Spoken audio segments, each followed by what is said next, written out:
ബഹുമാനപ്പെട്ട അബൂ ഹനീഫ ഇമാമിന്റെ ഖബറിലേക്ക് പോയിട്ട് എന്നിട്ട്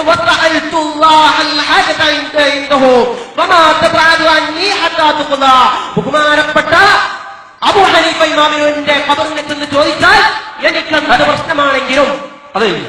പറഞ്ഞില്ല അവിടെ പറ്റി.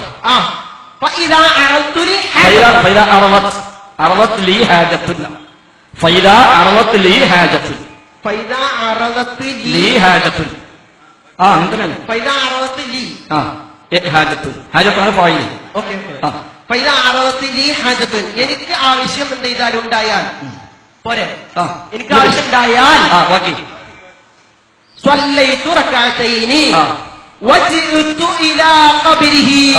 ശരി, പിന്നെ ബാക്കി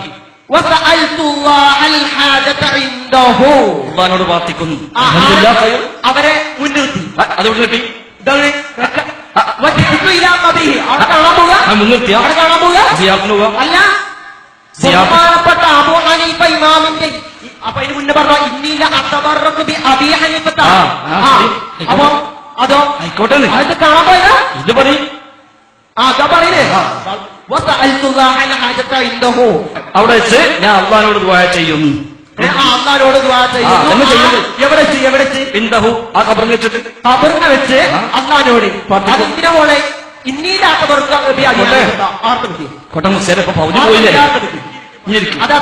ഇനി പഠിപ്പിച്ച അതായത് അപ്പഞ്ഞ് മമ്പുറത്ത് പോയാൽ അള്ളാഹോട് പ്രാർത്ഥിച്ചാൽ മതിയല്ലേ കിട്ടിയത്, അതല്ലേ കിട്ടിയത്, അത്രപ്പേ ഉള്ളൂ. അവിടെ ഏറി വന്ന് അവിടെ പോകാൻ എന്തിനു ചെയ്യാറത്തിന്, എന്നിട്ട് എന്ത് ചെയ്യാ, അവിടെ പോയിട്ട് അള്ളാഹിനോട് പ്രാർത്ഥിക്കണം. ഇത് ഇത്രയും നേരം മുഖാമുഖത്തിൽ ഇത് സ്ഥാപിക്കാനാണ്, ഈ ആശയം സ്ഥാപിക്കാനാണ് ഈ മുഖാമുഖ്. അൽഹംദുലില്ലാ. അപ്പൊ നിങ്ങളെന്താണ് ഈ അത്തബറ കണ്ടപ്പോഴേക്ക് വിചാരിച്ചത് കിട്ടിപ്പോയി.